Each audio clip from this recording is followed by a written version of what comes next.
Right, well, here we are in Kinshasa, in the Democratic Republic of the Congo, and we want to introduce this little solar-powered lens cutting machine. It's been developed by Mission for Vision to enable us to provide glasses in these very remote areas. And although Kinshasa is a big city, the power supply is not adequate enough for us to be able to use sophisticated lens cutting equipment. One of the reasons why optometry is so poorly developed in Africa is because they don't have the means to make glasses. And there's no point in teaching people how to do eye testing if you cannot provide glasses to go with the prescriptions. So for this reason, Mission for Vision has been developing this equipment to enable us to provide glasses in these sort of environments.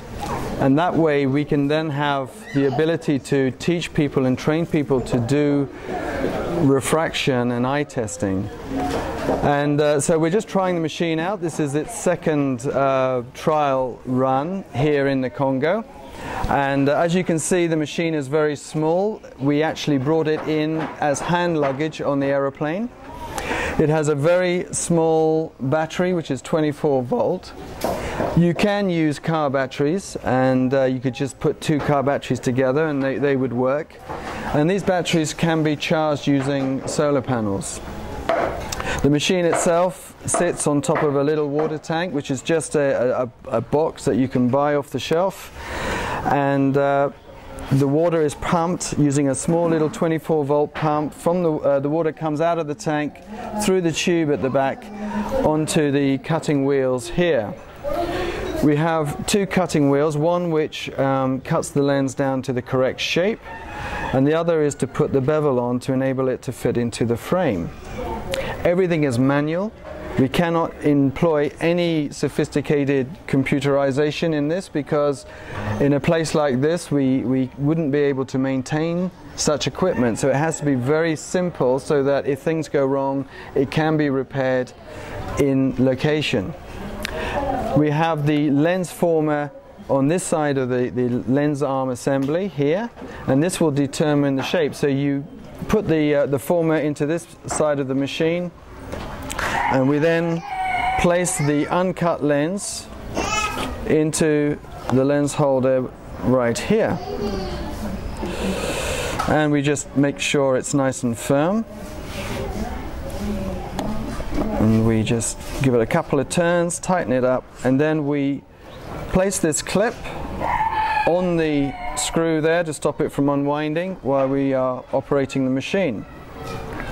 So this former then slowly lowers down onto this platform, which is the same radius as the wheel, and that enables the lens to take the shape of the former here. So we're just going to turn it on. Now you can put the lid on like that, but for the purpose of the video we'll keep it up just so that you can see the lens being cut.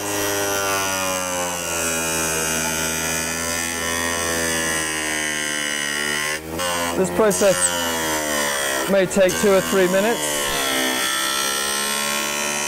depending how thick the lens is.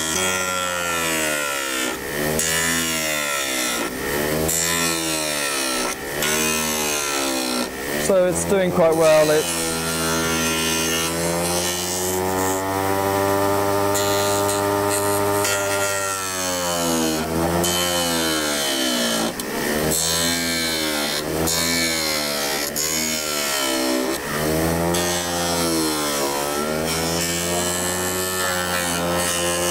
There we have it, it's nearly done. When this former is always on the platform, you know that the lens has reached its proper shape. We always make the lens a little bit bigger because we have to reduce the size on the bevel wheel in a moment. And but there you can see the lens has been cut, and it's a fairly close, very close to the original shape. So we take the lens off. So you can see that it's quite a nice shape. The frame is here. So the lens is a little bit bigger than the frame, and once we put the bevel on, the lens will fit. So to put the bevel on, you do need to have the lid open for this. And what I do is to put the clip in there to keep that up.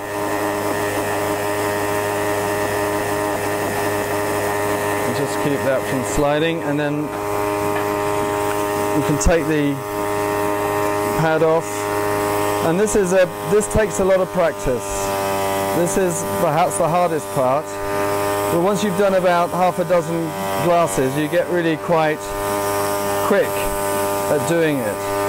But this puts the bevel on, and it's just learning how much pressure to apply according to the thickness of the lens.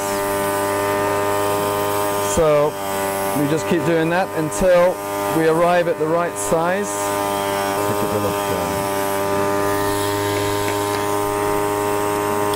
Okay, and as you can see, the lens is almost ready to go in. So this element does take a little bit of practice, but the idea is that we will be training up maybe 4 or 5 people in a laboratory on these machines. So we'll have a few of them so that they can manage a bit more volume. And but the beauty of this machine is that it will always usually work. No matter what is happening to the power supplies on the main grid, we can use this because it runs off DC current. And that means that we should always have it as a backup, no matter what else happens, and it will always work.